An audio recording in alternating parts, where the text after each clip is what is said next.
The Summer I Turned Pretty presents us with Belly, a protagonist whose emotional intelligence peaked somewhere around middle school and remained frozen there like a particularly persistent case of arrested development.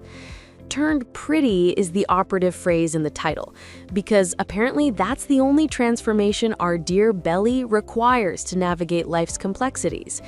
One might assume that turning pretty would be accompanied by turning intelligent or ambitious, or perhaps developing a personality beyond which brother shall I choose today. But that would be asking too much from our heroine, whose life philosophy seems to revolve entirely around securing matrimonial bliss before her 22nd birthday. Our protagonist spends the better part of 3 seasons ping-ponging between Conrad and Jeremiah like a particularly indecisive tennis ball. First, it's Conrad, brooding, mysterious, damaged. He communicates exclusively through meaningful stares and emotional unavailability. But when it becomes too taxing, Belly rebounds to Jeremiah, the golden retriever brother. Because consistency in romantic choices is as foreign a concept as delayed gratification.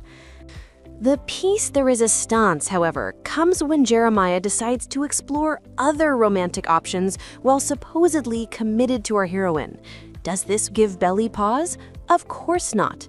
Instead, she processes this betrayal with all the depth of a puddle and proceeds to marry him anyway, because apparently fidelity is negotiable when you're desperate to avoid the terrifying prospect of being single at 21.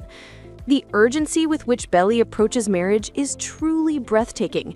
At an age when most people are figuring out their careers, exploring the world, or at minimum, learning to do their own taxes, our protagonist treats matrimony like a limited-time offer at a clearance sale. The desperation is palpable, as if remaining unmarried past college graduation might result in spontaneous combustion. One has to wonder what exactly she plans to do with the remaining 60-odd years of her life once she's checked "acquire husband" of her remarkably short life goals list. Laurel, Belly's mother, watches her daughter's romantic ping-ponging with the same passive acceptance one might reserve for weather patterns.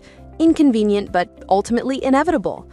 What's particularly fascinating about Belly is the complete absence of any ambition beyond securing male validation. The college years provide ample opportunity for character growth that goes spectacularly unused. While her peers are presumably studying, interning, discovering passions, and developing independence, Belly remains laser-focused on her primary major, Fisher Brother Studies.